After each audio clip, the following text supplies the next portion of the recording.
welcome to the That's Blood hilarious. and Ashes Season 1 recap, I guess, with two of our non-reader friends who have no experience with the books. We have my good friend Sean and Tim. Say hello to the people. Hello. Howdy. Hello, people. You guys have both watched the entire first season of The Wheel of Time on Amazon Prime. You've never read any of the books. Tim, you've read some Song of Ice and Fire and some other fantasy novels. Sean, not a big fantasy reader at all. I read a Harry Potter book. Does that count? It does. Back in the day. And that'll just set the scene for everyone watching this video. I wanted to make sure that my little echo chamber with Jodie and Villy is not the only space in which I get to talk about the Wheel of Time, because we do seem to echo each other's sentiments for the most part. And I've been really keen to hear what non-readers of the books think of the show. I mean, we've had some offline conversations from time to time, just, you know, as the show was airing. But now that we've watched everything and there's been a finale and like a conclusion to at least the first season, I'm going to pick your brains around a couple things. But before we get started, Sean, can you just duck down so people can enjoy your background? Yeah. So good. Guns out, guns out. It's the best. When Eamon Valder comes on screen the first time in that outfit with no sleeves on, I was a bit like, whoa, okay. Are we doing that? Cool. It grew on me. That's not like a thing that's described, like the outfits are described in that kind of detail. Yeah. No.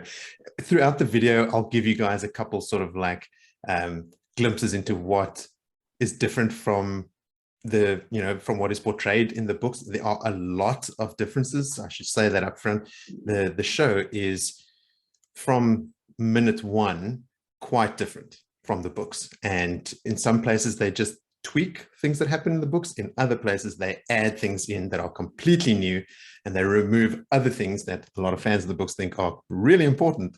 They just rip them right out and they just don't do them at all. So there's a real mixed bag of accurately representing what happens in the books. I mean, I told you guys in our private chat that, you know, when we did the other video with the guys and we scored the show, I gave it a 6.5 out of 10. Yeah.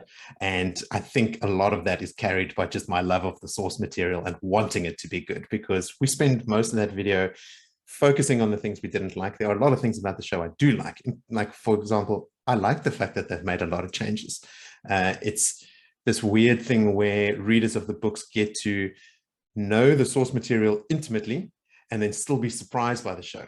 Like when I was watching the season, I literally did not know what was going to happen in each episode because everything was on the table. There was no guarantee that the books were going to be, you know, playing out in front of us, which in principle is cool. But we'll delve into some of those specific changes a bit later. What I wanted to ask you guys right off the bat is general impressions. Like, we won't get into like specific moments or anything yet, but generally after watching the show, how well do you think you have spent those 8 hours, and was it worth it? Did you like it? Did you not like it? Middle of the road? How do you feel? Sean, Do you want to go first? No, you Okay, I'll go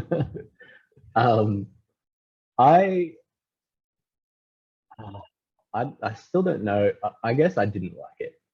I didn't hate it. I watched all of it. You did. Well done. Thanks. I feel like it's a bit of an achievement. No, it wasn't that bad. It was kind of forgettable though for me. Like that's sort of my overall. When I think about it, I have a hard time remembering a lot of it, and I only finished watching it like a month, 2 months ago. Yeah. I don't how long has it been? And it's like I can't. I think it ended just before Christmas, like so about 2 months. Yeah, I can't remember a lot of stuff that happens in it. Like if I really thought about it and, you know, something triggered in my brain, I could remember things. But it's kind of like, yeah, my overall sentiment, I think, is that it was kind of bland, forgettable, nothing special. That is certainly the sense that I've gotten from you from our previous conversations, and I wanted to test the theory with you. Do you feel like, I should say, first of all three of us here have watched Game of Thrones as well. Game of Thrones is the obvious benchmark by which any fantasy show is going to be measured, right? So we can talk as much as we want about how this is a different thing and it's not trying to do the same thing, it's trying to set itself apart. But for the average viewer that has not read the books, that's the show that it's going to be compared to. And I think in comparison to Game of Thrones, what they try to do with Wheel of Time is they try to lob in like quite a lot of stuff. Like there's a lot to take in. And I think they did that too much to the point where you couldn't dwell on any one thing for long enough. It's sort of like, here's the thing, and here's the thing, and here's the thing, when nothing really takes root. It's just washing over you as like a bunch of bright colors, and then, oh, it's done. And there was nothing that, like nothing takes root is really a really good way to phrase it, because they didn't really dive into the lore of things that much. And just say a thing. So you didn't know why things were happening, or like what, like, there's a lot of talk and not a lot of substance behind anything. And that is sort of, I guess that adds to why it is so forgettable to me. It's like, 'cause there's nothing to base anything on. Yeah. How about you, Tim? I would say I came out of it feeling like unsatisfied. So like, more that it felt like it was building up to something that was going to be quite amazing, and you get this thing about like Rand hitting this path to meeting the Dark One and all that kind of stuff, and then I just felt like the reveal of him in particular didn't feel like much of a payoff. There wasn't much of an aura or presence. So it's like building up, there's going to be this big sort of confrontation, and the payoff didn't feel like it was there. But I think what I kept maybe trying to bail the show out for a little bit was knowing how, like, I'm aware of how massive the book series is and how much they have to try to squeeze in. So there was a bit of sort of forgiveness or leeway I was trying to give it. But like unsatisfying is if I had to sum it up in one word. But there's enough there to keep me somewhat interested. Like, I will watch the second season. Okay, cool. Also, well done. But probably to a point. Like, there'll probably be like all right, like there's other things I can be doing here. Honestly, I'm in the same boat. Like, if I make it through season 2 and I'm just again disappointed, I mean, I'll probably watch season 3, but my enthusiasm will go down steadily, from a 6.5, which is already not starting very high. What I will say about the books is, there was a lot of talk before the show was airing about how, okay, they've only planned for 8 seasons. There's 14 books plus a prequel, elements of which they actually included in season 1. So they've got elements of 15 books that they're trying to squeeze into 8 seasons. So obviously there's going to be an element of, slicing some stuff out and combining characters and scenes and whole arcs and all that sort of stuff. But the first season actually plays out the same as the first book. In terms of timeline, it starts at the same point and it ends at the same point. And the end of the first book is also totally underwhelming.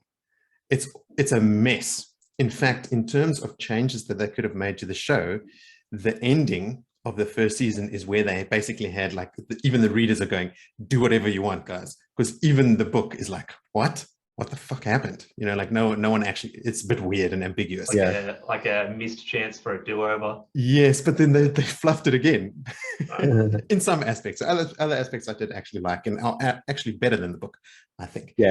I didn't I had the same feeling that Tim had around Rand being the dragon. I actually went back and rewatched a bit, like, at the time, because I thought I missed the reveal of him being like him being the dragon, or where they all found that out, or we were supposed to find out. It was really underwhelming. And then when they went off in the last episode into that little labyrinth thing, I was questioning the whole time, is he actually the dragon? Because I wasn't sure if, because it was so underwhelming, the reveal wasn't convincing. Like, you're not like, is he actually the dragon? Like, I'm thinking, in the book, does it feel like more of a reveal? No, far less. Okay. In the book, it's pretty obvious from the beginning that Rand is the dragon Because reborn. they hammed it up a lot at the start of the yeah, season Yeah. that like, who's the dragon? Which one is it going to be? And I thought that was the whole thing. Like for this first season, it was going to be like, okay, we'll find out in the last episode. It's going to be this huge thing, and they're going to have all these like major powers or something like that. But it was it's like he just all of a sudden was like, yeah, I guess I'm the dragon. And then he gets his hand held in through this labyrinth, and that's it. It's like, what's the point? In the books, there is very little question about who the dragon is. The dragon can't be a woman, firstly. So Nynaeve and Egwene are out of contention in the books. You hardly ever see, you don't see Logain in the first, I mean, you see him, you catch a glimpse of him after he's been captured, but there's no scenes with him. Which one was he? Logain is the false dragon, the guy that's in one of the episodes, the cold open is him attacking Gildan and, you know, sparing the king. And then later the Aes Sedai have him in there. That sequence is probably my highlight of the whole thing. Like, I really liked the introduction to his character. That was cool. This guy is awesome. Yes, and that's nowhere in the books. Yeah, okay. That's a good. And I also love that. Yeah. So that's actually a good segue, Horn. Like, what would you guys say is your high point, or like something that you did actually like, or something that you could hold on to as like, if they do more of this thing, or if they spend more time with these people or something like that? Is there anything like that that you would say is good, not just middle of the road? Horn, obviously you like Logan. Obviously just said that.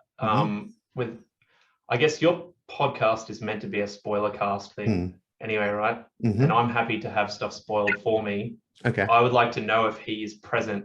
Like, is he gone now, that character? Because he's kind of like, powers are gone, been dragged away. Does he come back?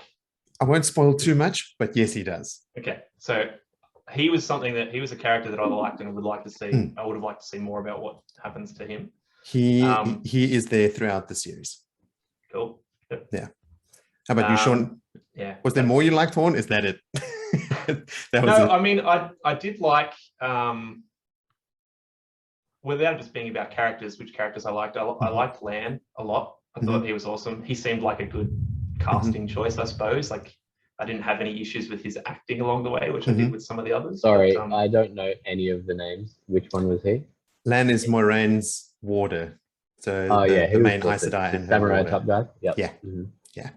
Yeah. So those are my two like highlight characters, and I liked the time that was spent with them. And whilst it felt like a massive filler episode, the one where what's the other guy? The other warder? The other warder that dies. Steppen. And then there's just this big drawn out episode that's about people grieving about him, and it felt like a bit of a pad of that episode, but I kind of liked just the time he was spending with Lan. It just felt like it was building his character up. Oh, cool. Yeah. But Lan's character in particular. Yeah. Cool. So those two. Right. Yeah, Steppen, not in the books. Okay. Do they do something similar with, like, is there another person that Lan has some kind of attachment to or anything like that? Not really. He and Karenni, his Aes Sedai that dies, they are in the prequel novel in A New Spring. But they're not in the main series of books at all. In fact, I think they are both dead by the time the main story actually plays out. There is no other male character or warder that Lan connects to in the books. In fact, a massive change from the books to the show is that in the books, Lan hardly speaks. He is this stone-faced, stoic, duty is heavier than a mountain and lighter than a feather, sort of through and through walking death. They try to paint him that way a bit in the show, and then he kind of cracks and opens up to particular people. In the books, it is like comically stoic, you know, like when there's often times when he like raises an eyebrow or has a smile, and they equate it to someone laughing uproariously, like it's a shock that he is this thing. And then Nynaeve does over a much more protracted period of time, she wears him down and they fall in love and they have their whole arc. How about you, Sean? Anything you liked apart from Eamon Valder's biceps? I did not like that guy at all. You're not supposed to, pretty obviously. Honestly, I'm going to sound like such a negative It's okay. Nancy. You're allowed to. There wasn't anything that really stood out as like that was awesome to me. Maybe something will come back to me and I'll be like, oh yeah, I remember that now. Okay, That was a pretty cool scene or something like that. But there wasn't any characters that, I mean, I guess Lan was the one character that I thought he's pretty cool. It'll be good to know a bit more about him. But yeah. What about Moiraine? I mean, Rosamund Pike is sort of like the top billing, casting choice, and she's a I like her as an actress. actress. I think she did a really good job. And her character was more interesting than the other Aes Sedai women. Yeah. That they were all either like it was like what's like what is their personality, like they didn't have any, or they were really extreme like that. Leandrin, the blonde, the blonde one, red just sister. like, okay, she's way over the top, obviously. But their whole thing, that whole sect, I just kind of found it a bit cliched. It wasn't really all that interesting to me. So yeah, they've brought all that stuff forward in the story. So like the whole like exposure to the White Tower and the inner politics of the different Arjas working against each other while on the surface, working together, all that sort of stuff. It's only delved into much later in the story. Well, not much later, but certainly not in the first book. In the first book, you basically only meet Moiraine. She's the only Aes Sedai that you meet. I think. Okay. I could be wrong, but no, that's fair, Sean. I'm going to throw a couple things out at you and things that I liked and that I thought might appeal to non-readers. So what did you think of how about Shadar Logoth, that city with the massive walls around it, that's completely abandoned, with the I was going to ask about that, because I enjoyed that part of it, but it felt like they were in and out. Yeah. Like the Rick and Morty, like in and out quick adventure, 20 minutes. This cool setting. It's like, there's all this mystique as they're approaching it. And then it's like they felt like they were there for about 30 minutes. Like real time, not show time. It was I didn't know if it was like, did it feel like they were there for days and days exploring this big labyrinth of the city or something in the books? Like, what is in the books, they're only there for one night. Okay. Yeah, I thought, why were they there why did they go there in the first place? Like, one of them knew about that, right? Like, they knew what would happen if they went there. It was dangerous. Yeah. They were like obviously trying to get away, but it's like that felt like to me like when the babysitter is getting chased by the killer and they run up the stairs. Or run into the shed, or they get like an isolated spot. It's in the books, they are completely surrounded by Trollocs, and they're sort of headed off. Their choice is either go north or south, and north is towards Shadar Logoth. South is sort of like a crapshoot, because there's a shit ton of Trollocs coming from both other sides that are chasing them down. Lan and Moiraine have an argument about where they should go, and they end up going to Shadar Logoth because the Trollocs and the Fades fear it.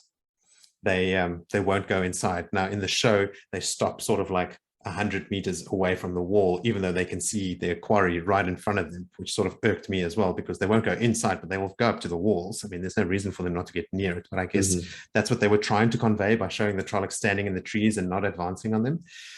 The reasons for that are well explained in the books, about like when, tens of thousands of Trollocs were killed there without a trace, and no one ever saw them again. So the Trollocs fear it because it's a place they can't go, because they know they'll die. Right. So they will fear Mashadar. And that's why Moiraine also says to Lan in the show, you've killed us all, like by bringing us here.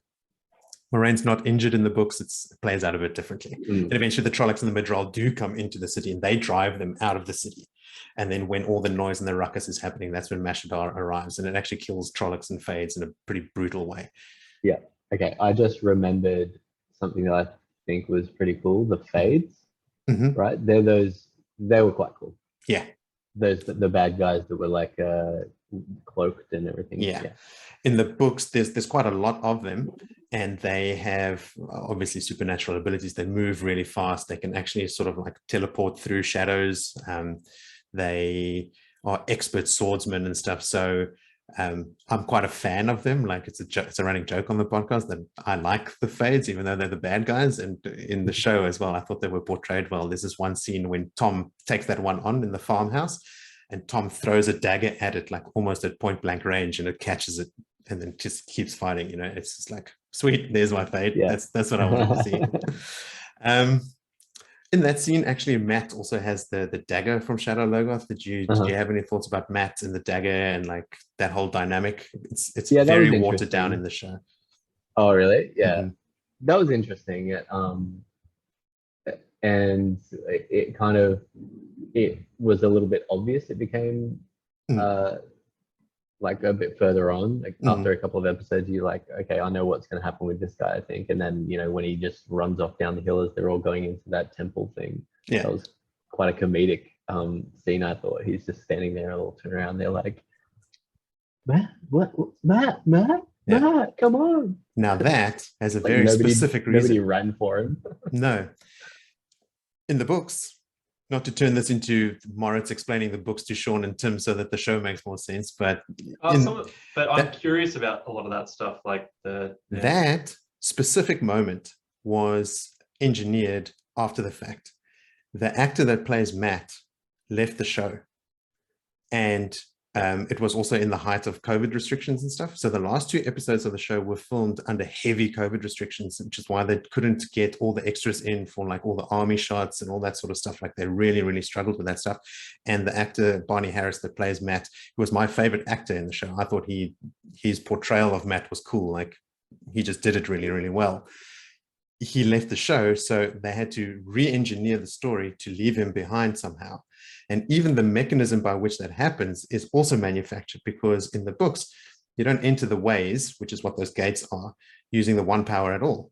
There's a little, like these intricate carvings that are supposed to be on the outside, and then they have a very special, there's one of the leaves that you remove. It's like an access key, and then the gateway opens and stays open until you put it back. And then when you walk inside, you can put it back on the inside and it closes again. There's no time limit or anything. So they conjured up this idea of Moiraine has to use the one power to open the gate, and then it has to close slowly because she can't keep it open, and she can't channel inside the ways because it'll draw mush and shin, which is that black wind that whispers shit to them. So that is all made up after the fact. In the books, Matt does not leave them there. Matt is with them. Matt is only healed of the dagger in book 3. So like he's with him the whole time. So that was a massive, massive change. And a lot of the scenes in Feldara welcome back.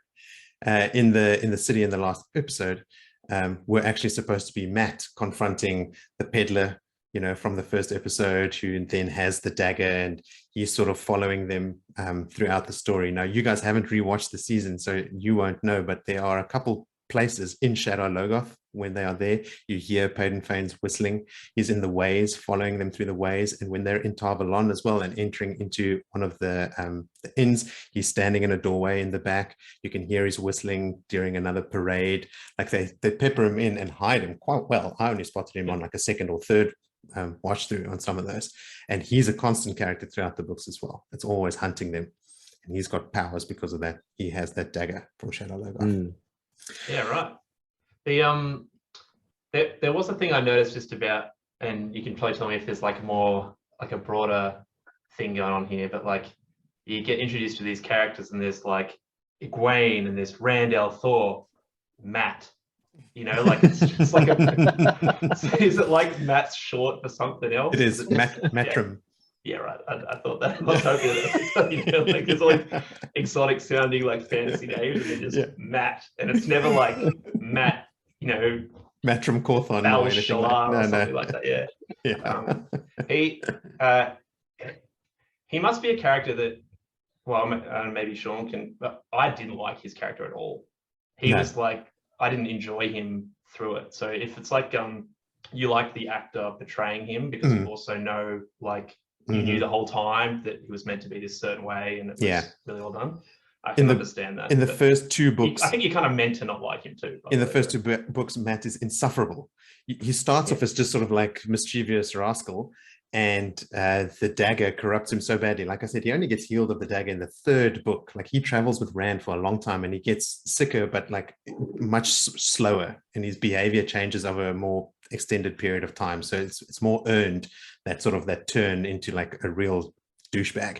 And then when he's healed, suddenly he's back and he's cocky and he's got all the best one-liners. He turns out to be really good with like a staff, like a quarterstaff, and he takes out like swordsman. He gets cool powers as the show progresses. He is my favorite character from the books. Yeah. And whenever you say that to people that have only read the first 2 books, they're like, or watch the TV show. What is the hype about? This guy's a douchebag. So yeah, that was to be expected. Did you guys have any sort of like lingering questions about the general plot? And I know we sort of touched on the fact that there's a reveal later that Rand is the Dragon Reborn, but did you guys know why? Like, no, I still don't know why. The thing what was it that it stuck with me that he's from that race, or like that type of people with the red hair. I can't remember what the name of that is. Oh, that's a good pickup, Horn. But it looks like an Aiel. Yeah, but isn't it? Don't they confirm that he is one? I mean, Loyal, the Ogier in the library, sort of says, "Oh yeah, so you're an Aiel from the two." Well, yeah, I think I kind of took that as like, oh yeah, well, he is. Then. But I didn't know what that meant. Like, I didn't know what those people are meant to be or represent, or like, aside from the scene with Roose Bolton on the mountainside. Yes. And that I don't think we know her name because they don't have a conversation or anything. No, they don't. But she was like cutting all these people up, and then she's stuck behind that. Yeah. But it, like, knowing that she's like the heir of that, like that person, was like, okay, well, there's something special about them in general. But I don't know if you're supposed to know more than that, or you're supposed to have picked up more than that. Not really. All I know is that race of people is meant to be pretty cool. They're the best. I'm a massive fanboy. They're like the Fremen. Or if you like the Fremen from Dune, you're gonna love the Aiel. I do. Then strap in. They do obviously elaborate on it a lot more in the books, and in the prophecy of the dragon. You know, there's hints at him being born on the slopes of Dragon Mount, and that's where that Aiel battle takes place. That Aiel warrior actually has a crazy backstory. She's actually from Andor, which is the country in which the Two Rivers is situated, and she ran away from home. She was the princess. She was the daughter heir to the throne of Andor. She ran away without a trace, crossed the mountains into the desert beyond the mountains, joined the Aiel, the only person ever to come from the wetlands, as the Aiel call it, joined the Aiel, joined the female warrior society that are these feared warriors, and then came all the way back. She's the only Aiel maiden of the spear that fell pregnant, because they all give up, you know, their lives, or when they do fall pregnant, they put down the spears and they commit themselves to a family life. So she broke a bunch of traditions and customs, and that's all laid out in the prophecy. And then the fact that the dragon will be reborn on the slopes of Dragon Mount. Dragon Mount is also the mountain where that exists because of the original dragon killing himself there. You see him in a brief intro in episode 8. Lews Therin Telemon was the dragon, and he, after going mad, kills his own family and everyone around him. And then the Dark One, or Baalzamon from the show, comes around, heals him of his madness. And when he realizes what he's done, he teleports to an empty field and draws so much of the power that he creates a volcano. And that's called Dragon Mount. And then the dragon is reborn on the slopes of Dragon Mount. So there's a lot more like connective tissue that you are drip fed throughout the books that make it a lot more obvious. And like I said, so all that stuff you just talked about there, is that covered in just this prologue thing that you were talking about? Or what? No, okay. It's throughout. Throughout there are mentions and references to that sort of stuff. Okay. In the books also, male channelers are just not seen. So when it turns out Rand can channel, it's like, he must be the Dragon Reborn. So it's just the mere fact that he can channel makes it like, okay, he's a candidate, he's probably it. And then as things play out, he definitely becomes it. Where in the show, they've sort of normalized it a bit by showing you Logain and making it seem like the Red Arja are running around stilling men all over the place. There was the guy in the very first episode that you love. Yeah. But I thought you'd let me get onto that. That was like, I knew the show was coming out, and I waited, you know, you'd sort of been saying like it's gonna, you know, it's coming out, first episode's coming out. And I sat down to watch it, and in the first 5 minutes, there's that scene where there's the male channeler. You don't know what he is at that point. No. and you don't know who the Aes Sedai are. It's just these, you know, mysterious people. And that scene, I flipped it off because there's this bit where like there's this really low quality spell effect where they pull down these rocks or something like that. Yeah. And I was like, yeah, I'm not not feeling it. I'm not feeling it. I'm not ready. That cold and it took open... me like a month, I think, to then go back to it. That like, I should go back and watch that. Universally panned by fans of the books and non-readers. Like, it's not in the books, and it's also, nobody can tell like what is that supposed to actually achieve? What is that giving us? Okay, so did you guys have any sort of, I mean, we've sort of been doing this already, but have any like open questions? Like, is there anything that you thought the show would have explained to you, or that you would have realized that just didn't become plain? Mostly that. Why is Rand the Dragon Reborn? I had many questions after watching this show. Okay. But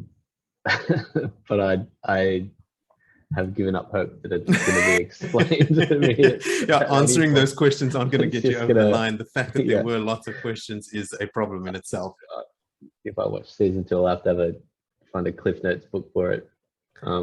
Listen to our podcast. That's what I should do, really. Yeah. Okay, so let me ask you a couple more pointed questions. What did you think of the visual effects? They were okay. One example, but mostly pretty decent. There was some up and down stuff. I think I noticed it whenever it was like something to do with rocks. You know, like there's a scene where Moraine it's at the start. And she's throwing the stones from within. And that wasn't very good, but it wasn't terrible. But it was it reminded me a little bit of here we go. The Expanse. You've watched The Expanse. You know the first season of The Expanse, they don't have this massive SFX budget, and there's some like acceptable stuff that you just tolerate. Yeah. And then as you go on through watching that show, everything was something like, this is amazing. That's what I'm hoping happens here. Well, I felt that a little bit. There was some stuff later on where like, spell casting stuff looked really cool. But there were patches where it didn't look that nice. I didn't think. What did you think of the practical effects of the Trollocs? That was pretty cool. I know you really liked the practical effects. I did, specifically in episode 1. Yeah, I think they spent a lot of time there because that's when they were going to have to introduce them. Later with the CG Trollocs and stuff, especially in the last episode, there's a lot of scenes there where it's not good at all. Yeah. But I think when they pulled into that town, that's when that was like the best sort of production value that I saw. Like, I think more broadly than just like commenting on the effects, I think like it felt to me like the production of the whole thing was a bit like Sci-Fi Network original series, like Amazon like original series. Stargate, like the Stargate series, or like Sliders or something like that. You know, I put it on that same tier of production. I feel like it was hit and miss. Like it was sometimes okay and sometimes like really not good. Well, for me, it's like a combination of all the things. Like the actors, there was a lot of really bad acting. All the costumes were like super pristine all the time, or a lot of the time at least. The lighting was just really. It was. It's either full bright daylight or it was like really dark. You know, there wasn't any kind of moodiness to it or anything like that. That's my overall kind of sense of the whole thing. Like the production value was just, I think the production value for me, at the risk of turning an interview with you into what I think, but tell me if you agree. Like I felt it was very up and down. There were some scenes in like specifically the first episode where I think they put in a lot of effort, like inside the inns and stuff like that felt cool. It felt lived in.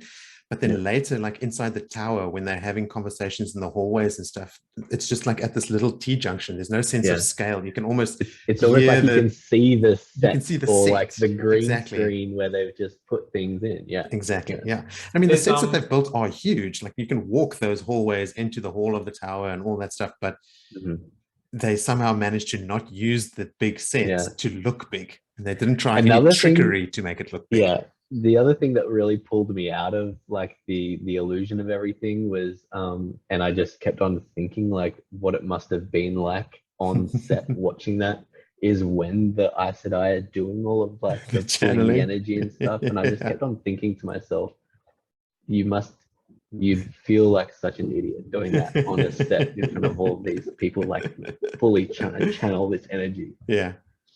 I just couldn't look past that a lot of the time. I thought some of the effects that were done really, really well. When they gentle Logain and he's like up in the air and they're pulling that stuff out of his chest, you can see like tears in slow-mo like flying out of his eyes and like his hair whiplashing and making contact with them and stuff like that. I thought was quite effective. But then other times it was just really bad. Even in the second episode, first or second episode, there's a scene where like Trollocs are busy chasing them and they cross this river. It's this totally unnecessary scene. We know the Trollocs are chasing them. You don't have to establish that again. And the lighting looks completely off. It looks like the Trollocs were rendered to be at night, but the shot was in the daytime. So they're this weird dark color against a bright, vibrant background. Yeah, it was, again, like everything for me, totally hit and miss. Sometimes really cool and I really liked it, and other times like real bad. I remember this being a thing with what's the name of the person who's like the head Aes Sedai? The Amerlin seat, Swan Sanche. And I think it's when they're I think it's when they're introducing her, like when she's first walking in and they're in this big white circular room. It's the hall of the tower, yeah. And I remember it being like that room you can see is quite like it's practically done, like they've built the set. And then they do this panning shot of it like going up and above to try to make it seem like it's this huge room. Yeah. And it just goes from being something that felt realistic to just like, fake as you're panning up. I thought that scene was in the trailer for the show. And in the trailer, I thought maybe that was a scene from sort of like the DVD extras or like, you know, the X-ray stuff on Amazon. Because it actually looks like a watercolor painting. It almost looks stylized, not just not good realism, but like almost like a choice. Like that was just one of the examples for me where it was like, you know, like you bounce between stuff that looks really cool and you know, and then stuff where it takes you out a little bit. But Sean, you touched on the costumes. You said they look a bit too clean. I mean, we'll keep the White Cloaks out of that conversation because that's what they do. Like they spend all this time on how they present themselves with no substance to them whatsoever. They ratcheted up the stakes for the White Cloaks in the show quite a bit. In the books, they are totally ineffectual and non-threatening. Like the idea that they can kill an Aes Sedai is laughable. So can I jump in quickly with this because I mentioned there's like a bugbear that I had about them. Yes. So I'll be very quick. There's this. So they, what's the guy that's meant to be like the questioner or the hunter guy? What's his name? Eamon Volder. Yeah, him. That guy. So guns out guy. They paint him like he's this master. He can sniff out the Aes Sedai. He knows how to get them. But it starts with a scene where he meets Moraine. Clearly standing next to a guy. You know, like you would think that people who live in that world would be like, if there's a powerful looking woman who's standing next to with a bodyguard's type standing next to her, that's very likely to be an Aes Sedai. They all have these colored uniforms that they wear. It just felt like she's very blue. Unless it was intentionally part of the plot for some reason that I didn't grab. It was like, shouldn't he be like a witch. And there was I didn't a think lot about wrong that with until that later. I didn't think about that till later when they were really painting him more as like, you know, he's got all these rings that he's collected. That scene when he's eating at the table and he's like talking about, oh my god, I was laughing at that. I didn't hate like how they portrayed him being this like, you know, ruthless kind of, you know, he's a dick. Didn't mind it, but like I just found that to be a bit jarring to be like, shouldn't everyone be like, and also like, does Moraine have a level of notoriety? Like no. So she's quite under the people don't know who she is unless they're Aes Sedai. But something Jody pointed out in our last video is Aes Sedai can't lie. So if Eamon Volder had to ask her, are you an Aes Sedai? She'd have to answer. That was another thing that I thought was like, that's really dumb. Like, why can't they lie? Okay. So that's something that didn't come through in the show. That rod that Moraine swears on when she swears to leave the tower when she's banished. That is the oath rod, and they channel through it when they take their oaths. And the 3 oaths that she explains to Egwene in the forest, when she's explaining, you won't remember this, Sean, when she's explaining to Egwene about like the 3 oaths are, you know, you can't use the power as a weapon, you can't use it to make weapons for killing, and you can't lie. You can only use the power to sort of defend your own life and that of your warder or another sister in extreme cases. When they take those oaths, they're holding the oath rod, so they physically can't lie. She actually cannot say words that are not true, which is something that she has to do, and the Aes Sedai have to do quite a lot. The books is they have to be really clever with how they answer questions because they are physically incapable of lying. Yeah, I knew that like they swore the oath and all that kind of thing, but I didn't know it was a physical like restriction. It's a that they magical can't restriction. Do it. I thought it was like, I swore not to do it, so I'm not ever going to do it. Kind of no. In the show, there's actually, just before that scene, they're riding up and the land comes back. It says, White Cloaks are approaching. So Moiraine turns around to them. She says, I'm a noble lady from a fallen house and you're all under my care. That's actually true. Yeah. She comes from a noble house in the stories. Like she comes from another city that you haven't been introduced yet, and she is a noble. So that's all true. And when I watched the show, I'd forgotten that. And I was like, oh, well, cool. She came up with the story. Oh, wait, did she lie? Oh, no, wait, she didn't. That was 100% correct. But another part of that scene, Tim, that's like inexcusable for book readers is the other White Cloak that's actually in charge there is a guy by the name of Jeffrey Bornhold. And he says to Moiraine, okay, that's a Trolloc wound. When you get to Whitebridge, seek out an Aes Sedai because they're the only ones that can heal you. No White Cloak would ever say that. It's anathema to them. Channeling to them is a thing of the dark and should be eradicated at all costs. You know, there is no way a White Cloak would ever say, yeah, go find an Aes Sedai to heal yourself. And to readers, that was also just like, what is the point of this scene? It's fucked. Another thing that maybe I missed with that is I couldn't figure out, there's a big political kind of, you know, sphere of stuff that around, like there's even, it seemed like within the Aes Sedai, they clearly don't like each other, or like there's, you know, the red cloaks don't like anyone else kind of thing or whatever. But I couldn't tell with the gold cloaks, like what's their home, or like where are they from? Because they're the White Cloaks. Sorry, did I say gold cloaks? White cloaks. But gold cloaks is Game of Thrones, isn't it? Is it the City Watch? It is too, or like it is too. Where are they from, and like what's driving them? They're based in another country, Amadisia, and that's where their stronghold is. Their members come from all over the world. They go actively recruiting people because they believe anything to do with the One Power is to do with the Dark One, and that anything magic is evil. That's why they hate Perrin, they hate all the Aes Sedai, they hate anything that has anything to do with the One Power. And that's their driving force. They are literally out to eradicate Dark Friends. And in the books, they're also super quick to just name people Dark Friends. If you don't cooperate, oh, it must be because you got something to hide, you're a Dark Friend, and just killing people. And like, they are ruthless, but they not nearly as effective at killing Aes Sedai as they've been portrayed in the show. What did you guys think of the armor? Like Lord Agelmar towards the end, he's got armor on, and those guys that the Aiel woman fights on the mountain, they're also wearing armor. I only asked because Villy in our video went to town and he hated it. He was saying it looks like cheap plastic and that it bends and stuff. Did you guys notice anything about it? The first name you said, the Lord whatever. Agelmar. Is he the guy that was running that last city that they were in? Right. Yes. I didn't even pick up his name. Okay. So, but yeah, they did have the scene where they were armoring him up.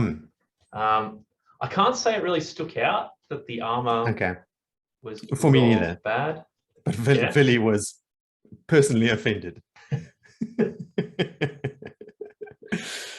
Okay, so that covers costumes, visual effects, and the sets. We already spoke about that. Now, what about the music? Did you guys feel anything about the music, or even lump the intro sequence into that as well? I liked the intro theme. I did skip it a few times, but like I quite liked it. I like it's not musical, but I like the thing that they were doing with the threads and how it's like weaving together this thing, and the colors are like the Aes Sedai colors. Big motif in the books, obviously the pattern and the weaving of the wheel and all that stuff that is continuously mentioned ad nauseum. I liked the music of the intro a little bit. It had to grow on me for a little while. I think it was the second time I heard it that I was like, oh yeah, I'm pretty into that. Yeah. Okay. But what I didn't like about the intro sequence is how they go so like hard on the literal loom. I like the threads going through everything, and then you didn't like how it became like a weaved I like tapestry? that, but don't show me the machine. These are like magic threads moving on their own. And the literal loom with like the mechanisms moving around. I was like, okay guys, we get it. That's too much. It'd be good if it was like it pans out and it's like a Bilbo Baggins, like like, and this was the Wheel of Time, like that kind of thing. Telling a story to the kids as they're going to sleep in his rocking chair. Like. But what did you think of the music in the show? Because I don't know if you noticed, I mean, I don't want to insult your intelligence, but it is obviously not limited to sort of like folk instruments and stuff, right? There's elements of modern instruments. The previously on the Wheel of Time, Sean, you're probably not even going to remember this one. I did not even realize. I can't remember the music. I was saying to the guys, I found my single biggest bugbear with the show now, because I just rewatched the whole season again a couple of weeks ago to do a video with the guys, and I said to them, my biggest problem with the show, bar none, is the music that they played during the previously on Wheel of Time, which is this really like noodly electric guitar riff, which just seems completely anachronistic. It is so out of place, and that's how you start every single episode. You're like, oh god, okay, fucking man. Yeah, I don't think I got any of those. Because I was watching it on Amazon, and it would, I think it would most of the time, like, it prompt me to skip the intro, and so I said, like, maybe skip that too. Well, I definitely was watching the title sequence relatively frequently, but I don't know that I got like a previously on Wheel of Time. So, or you did, and it was so unimpressive that or maybe I was just like, this music sucks. This is when I can go get a beer from the fridge quickly. Yeah. But yeah, I don't have anything really pointed to say about the music. It didn't stick out. It didn't annoy me. It annoyed me. I liked the theme after a couple of listens. That's about it, really. I felt like they were trying to purposely do something different, like to set itself apart from other sort of medieval theme shows, because I don't know if it's obvious, but this story plays out way in our future, right? Like it's not actually set in the past or in another, it's on Earth. Well, they have way in the future. They have the scene with the Age of Legends and the dilapidated buildings. No, they have the future where it's the future scene where everything is still working. That's the Age of Legends. That's a long time ago. Yeah, so it's meant to be like that's so far in the past. Yeah, and there's like flying cars and stuff. It's like super sci-fi. Yeah. Did the music play a part at all, Mo? Like in Game of Thrones, when you hear like, readers of the book would hear the lyrics to a song and they know, okay, that's, they're singing that song from that house or whatever. So they're kind of only like one, the Reigns of Castamere. Red Wedding would play. Yeah. Only the one, the sort of the Lannister theme song, the Reigns of Castamere, and that was done incredibly well in the show. The intro music for Game of Thrones also like all time, right? Like I don't think I skipped it once ever, after like multiple watches and stuff. I mean, Ramin Djawadi don't you think the trick with that top of the food chain is that you can do the Game of Thrones song with your own mouth? You can't do the Wheel of Time. No, you can't. Exactly. And I mean, that's also telling. Okay, so that's pretty much most of the stuff that I wanted to go through with you guys. I think I've got a pretty good idea of what your impressions are. Did you have any kind of like, just like a favorite moment or like a dumbest moment where like, what the fuck are we doing here? We mentioned Matt sort of like not going through the Waygate. That was pretty dumb. You liked the Logain intro. Like a general thing just about, it seems like people can be resurrected, or like the stakes don't seem to be that high. Like there's been a few times where people have like, oh, they're dead, or like they're close to death. Or are they? And I don't know if that's like the showrunner, Rafe Judkins, who Sean is an ex-Survivor contestant. Oh, really? Yeah. Who is also a writer on the Uncharted movie, by the way. Ooh. Yeah. Red flag? He's had to actually, since the show aired, he's had to he had to address that point, Horn, because there's a scene in the last episode, obviously, where Nynaeve, it seems like she's taking on the damage that's been taken to Egwene, and then she dies and Egwene sort of resurrects her. Rafe had to say categorically she was not dead. She was only sort of badly injured or something. But the effects that they put on her face from the burning out from the one power, Yep. I mean, they show you people getting that and then being dead, and then Nynaeve getting that, Yep. and then she's not dead. I because don't know isn't there how else another you could scene as interpret well? that. Exactly. Yeah. Isn't there another scene as well where like multiple people die and then come back? Like all those Aes Sedai die. Well, when they're about to die, the and false dragon Nynaeve is- heals them. So that's when Nynaeve channels that big event, and they sort Yeah. of make it look like maybe Nynaeve is the Dragon Reborn, which is farcical because a woman can't be the Dragon Reborn. Something that gives them away that Jodie also pointed out in our last video is in the very first scene of the show, before the Reds are chasing that channeling guy. It's actually Moiraine talking to the viewer, saying 20 years ago, the dragon was reborn and blah, blah. She's setting off on her quest. She's busy getting dressed and stuff and preparing to leave the White Tower. And she wraps up that little statuette that she gives Rand in the last episode. And those will only work for men. So she must have known that the dragon would be a man. So this whole conceit that it could have been Egwene or Nynaeve is a little bit cheapened by the fact that she's packing this thing that can only be used by a man.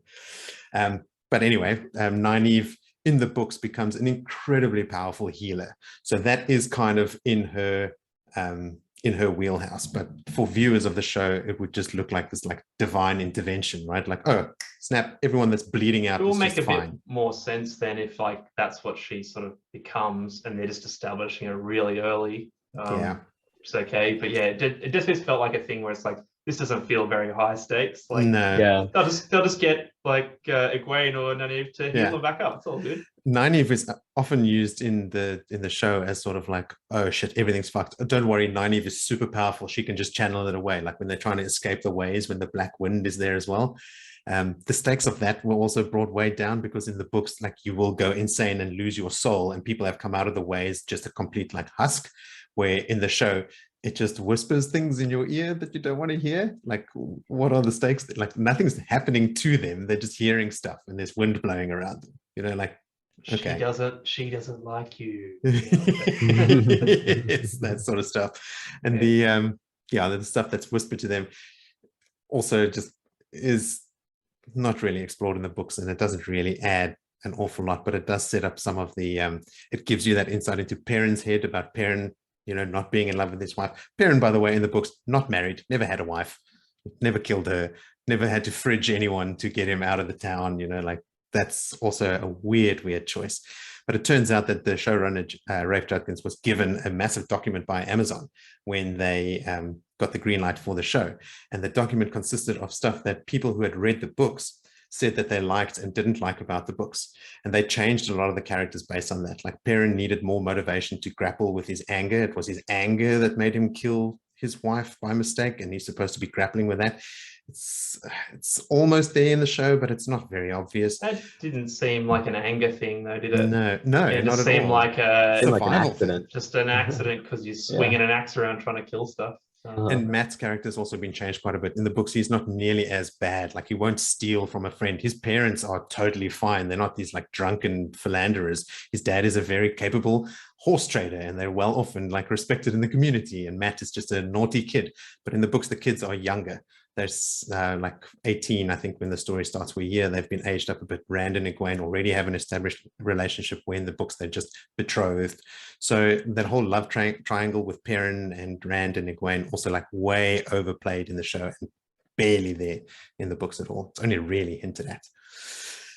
So after all of that, if you guys had to give it a score out of 10, did you say in the beginning? I said my score. So Sean, you said yours. Come, you give us the low ball here. Score out of 10. I don't have to spare my feelings. You can be the bad guy. 4 out of Okay. 10.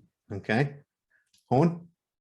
I'd be more like a 6. Like I think I said at the start, like there's enough for me to watch season 2. You've watched enough bad sci-fi shows to tolerate a little bit of hiccups in the first season. I've given a few things more time than they deserve in the past. And I think it's for me, knowing how, like, you having told me in the past how much you like the books, and also having seen like the world building that they've started, there's enough for me to be like, I mean, I came out unsatisfied from that first season, but I'm curious. Yeah, I guess. Yeah. So what I said to the guys, just on the world building thing, like what I said to the guys is, I wish that what they did was they didn't try to like overload the viewers with like the lore and the exposition and stuff. Like they try and introduce a lot of concepts because there's a lot going on in the story, and you know, they all play a major role as the story goes on. But I wish that in the first season they just focused in on the main characters and kept it small, and then have them learn about the world and you learn via them. You know, so even when Moiraine is channeling in the village and stuff in the beginning, don't show the flows, because those are also different from what they are in the books. In the books, they're different. Like you can discern between different types of flows. There's air, wind, you know, water, fire, like it's elemental flows that are combined in a specific way. And that's not represented at all in the show. But what I was saying to the guys is then just show her doing magic. Don't show all the sort of intricate stuff around it. And then when Egwene learns how to channel, then she can see the flows, because that's how it works in the books as well. Only channelers can actually see them to be able to counteract them or like copy them or whatever that is. And normal people can't see those flows. So just save yourself the VFX budget and, you know, play it down a little bit, focus in, don't try and do too much. They brought so much stuff from the rest of the story. I wonder if that's like, you know, they've also done a focus group and they're like, probably, you know, I mean, what do you want to see? And it's just like, oh, I see cool spells. You know, like, yeah, I see big cities. Yeah. Because I can understand what you're saying there, but if I also like not understanding that from the books, if the first thing that happened was someone who's meant to be this big like spellcasting, you know, witch kind of mage thing, and then her first spell is a rock that just with no visual effects just flies across, you'd be like, I mean, where's you'd be asking where the VFX budget is. Well, yeah, that whole scene in the village in the books, you don't see it at all. The only scene you see on that night is from Rand's point of view at home with his dad, where they're attacked by a bunch of Trollocs, not just one. You know, like in the show, there's just one lone Trolloc at Rand's farm that attacks them. Why is that Trolloc moving around by itself? You know, it doesn't make sense. In the books, it's a bunch of Trollocs that attack a number of farms in the area as well as the town. And they've scoped out a couple specific boys of a specific age and they target their homes and that sort of stuff. And that's when people are like, shit, they are targeting them. And then that gives them all the reason to leave as well. It's like, these guys have been targeted. They need to get out of the village. Where in the show, it's just like they were all attacked and then we must go right now. And everyone's like, yeah, I guess. And then they leave. You know, like there's no, like Rand doesn't really even talk to his dad again. Matt doesn't talk to his sisters. Like it's just, it's very unceremonious. Rafe also was pushing for a 2-hour first episode. So they had planned a much meatier story in that first episode in the, what would you call it? Premiere? No, what is the word? What is the word I'm looking for? For the first episode. The first episode, then. Premiere is fine. Premiere, yeah. So Horn, you're watching season 2. Sean, you'll wait and see what our enthusiasm is for it before. Exactly. And then you know what will happen. I might watch it for a laugh. If I'm like, hey, Sean, you should watch it. It's pretty good. Then it's on me. You know, like. I'll be prodding a Horn in the background. Yeah, tell Sean to watch it. Tell Sean to watch it. Tell him it's cool. Yeah. No, it's on you. You'll be doing the pushing, and I'll just give like a thumbs up emoji to any comments you make in our chat. All right, cool. Well, if there's nothing else you guys want to say about it, Sean, you can now formally let go of season 1 and not hold on to it because you think I might be asking you questions about it. It's not obvious that I have already been not holding on to it. I hardly had anything to say today. I've got a closing question. Do you think Rosamund Pike will stick around for 8 seasons or whatever it is of this show? How So many I feel like that was a confirmed? big get for them to get someone like that for this show. And if that character is expected to be there the whole time, I can't see it. There is a They've already done one recast, you said, with Matt. So Yeah, I could who's see like it a maybe main being like character. yeah, But there's a significant portion of the series where Moraine is not around. That's all I'll say on that. Yep. It I mean, becomes that would fit how a lot of these kinds of things work. Is like, yeah, well, especially book wise, like characters disappear and you don't see she'll them Sean Bean it. How many seasons of the show have they confirmed? 8. Or are they just going one? They're planning actually. Well, no, they're planning for 8. Season 3 has not yet been confirmed, but by the end of shooting season 1, they're finishing up shooting of season 2 right now, is at the time of recording this video. But they've bought a massive hangar in the Czech Republic that they've built all their like offices and sets and studios and sound stages and all that stuff. And like they are investing heavily. Jeff Bezos is a big fan. I saw a clip of an interview with him recently where they point out there's the Wheel of Time books like behind him. Like, oh, really? He was a big Expanse fan and he killed my boy there. So we'll see what happens. All right, guys. Well, thanks for indulging me. Let me know if you have any pet projects that you need me to participate in. Thanks, Mo. Thanks, mate. No sweat. Gotcha.